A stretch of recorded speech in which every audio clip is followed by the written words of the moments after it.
Hey everyone! My name is Ben, and you're listening to A Daily Dose of English. This is a short, simple podcast that you can listen to every day to improve your English. You can find the transcripts for all episodes and more on benslanguagelab.com. I'm glad you can make it today. In this episode, we're going to be talking about beer. Beer. That's my Homer Simpson impression if you've ever seen The Simpsons in English. Beer. Something like that. I got to work on it, though. So beer is one of the most popular beverages in the world. It's consumed pretty much in every country, all over the world, with tons of different variations and types and flavors and companies, and there's a lot of beer in the world. It's also one of the primary drinks of a lot of North America and really a lot of Europe too, and a lot of Asia. Although I think soju definitely wins out in many parts of Asia as more popular. But beer is also one of my favorite alcoholic beverages. I do enjoy lots of different kinds of alcoholic beverages because I'm interested in mixology and sort of just the process and history, and I think it tastes really good. And it's also fun, you know? And so today, for the 99th episode, I thought it'd be fun to record about beer.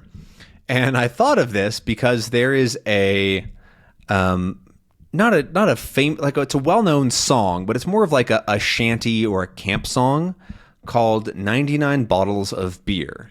And you may have heard it or something similar before, but it's typically sung by children or younger people on some kind of long trip or bus ride or something like that. And it's very annoying. And it goes like this.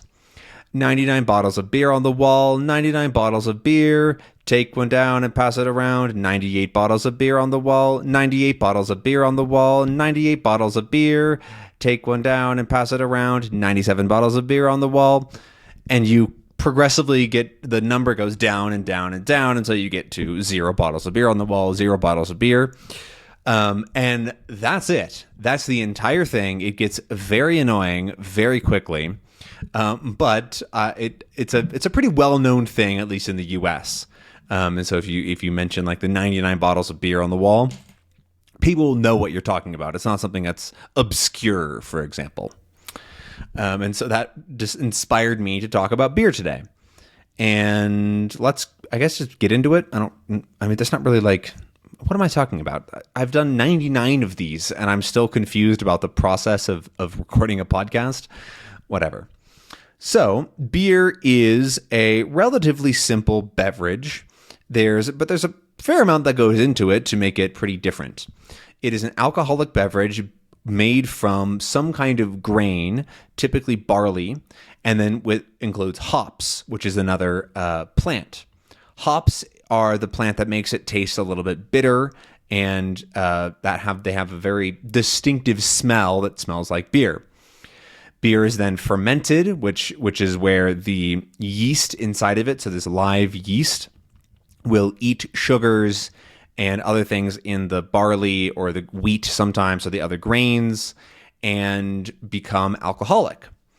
And there is a lot of different types of beer and styles and also just flavorings, depending on where in the world you are and that sort of thing. And so I thought I would talk a little bit about my favorite kinds of beer. So I guess the beer that I drink most often nowadays is the style is called a Mexican lager, and they're pretty light and don't have a ton of flavor. They are in this realm of lagers, which is a style of beer brewing. I don't know exactly what makes a lager.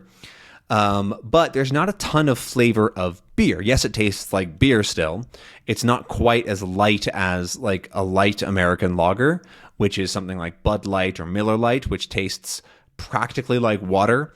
But a Mexican lager typically has a bit of a stronger beer flavor, and it's a little bit brighter and a little bit more acidic, and it goes well with things like seafood or other, typically, works well with Mexican food, of course, And they're very common here. They're very simple. They're very easy to drink is a way that you might think about them.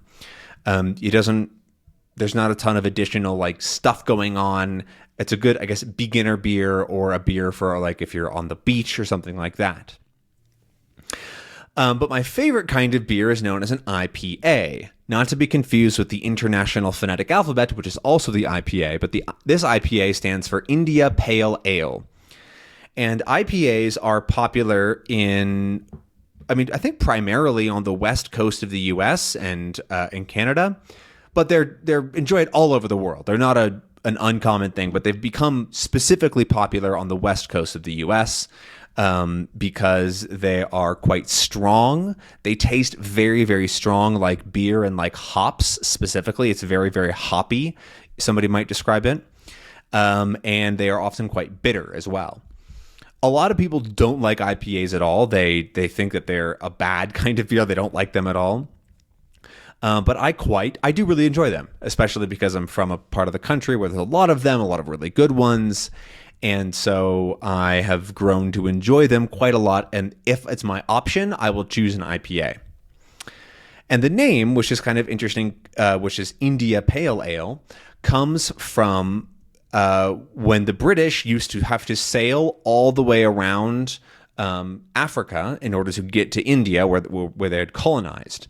And they would make beer in Britain, and they would sail all the way to India, and they'd find that the beer had gotten very strong.